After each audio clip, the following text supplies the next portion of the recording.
Hello বন্ধুরা, আজকে বানাবো ট্যাংরা মাছের ঝোল। তাই প্রথমে মাছগুলোর মধ্যে দিয়ে দেবো কিছুটা পরিমাণে হলুদের গুঁড়ো, লবণ আর কিছুটা পরিমাণে লঙ্কার গুঁড়ো দিয়ে মাছগুলোকে একসঙ্গে ভালো করে মিশিয়ে নেব।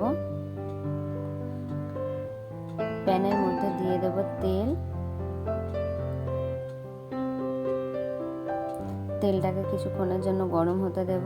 তেলটা ভালো করে গরম হয়ে গেলে মেখে রাখা মাছগুলোকে একে একে ওই গরম তেলের মধ্যে দিয়ে দেব। এইভাবে মাছগুলো দেওয়া হয়ে গেলে, মাছগুলো এক পাড়ে ভাজা হয়ে গেলে অন্য পাড়ে মাছগুলোকে একটু উল্টে দেব। এইভাবে উল্টে পাল্টে মাছগুলোকে ভেজে একটা পাত্রের মধ্যে তুলে নেব। মাছ ভাজার ওই তেলের মধ্যে দিয়ে দেব কেটে রাখা আলুগুলোকে, দিয়ে ওইগুলোকে ভালো করে উল্টে পাল্টে ভেজে নেব। আলুগুলো ভাজা হয়ে গেলে ওইগুলোকে তুলে নেব। ওই তেলের মধ্যে দিয়ে দেবো কিছুটা পরিমাণে কোচানো পেঁয়াজ, দিয়ে একটু নাড়াচাড়া করে নেব।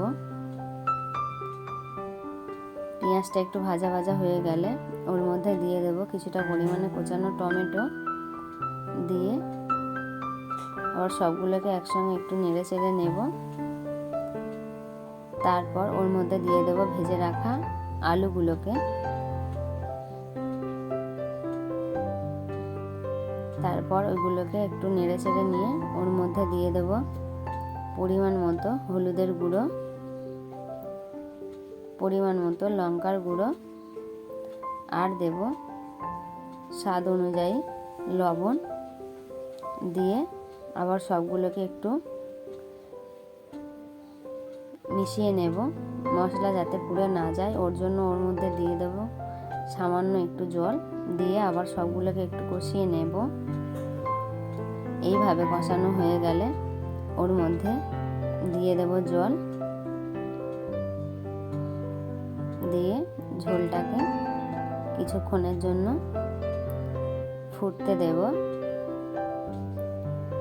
এরপর ঝোলে দেওয়ার জন্য একসঙ্গে জিরে, সর্ষে, আদা, কাঁচা লঙ্কা ও সামান্য ধনে দিয়ে একসঙ্গে সবগুলোকে একটা পেস্ট বানিয়ে নেব।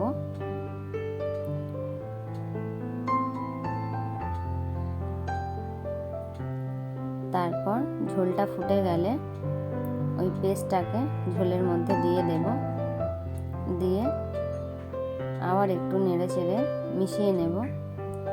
তারপর ঝোলটাকে একটু ফুটতে দেব। ঝোলটা ভালো করে ফুটে উঠলে ওর মধ্যে দিয়ে দেব ভেজে রাখা ট্যাংরা মাছগুলোকে, দিয়ে ঝোলটাকে আবার কিছুক্ষণের জন্য ফুটতে দেব। এইভাবে ঝোলটা ভালো করে ফুটে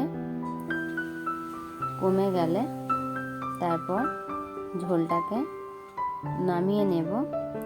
এইভাবে রেডি হয়ে যাবে ট্যাংরা মাছের ঝোল।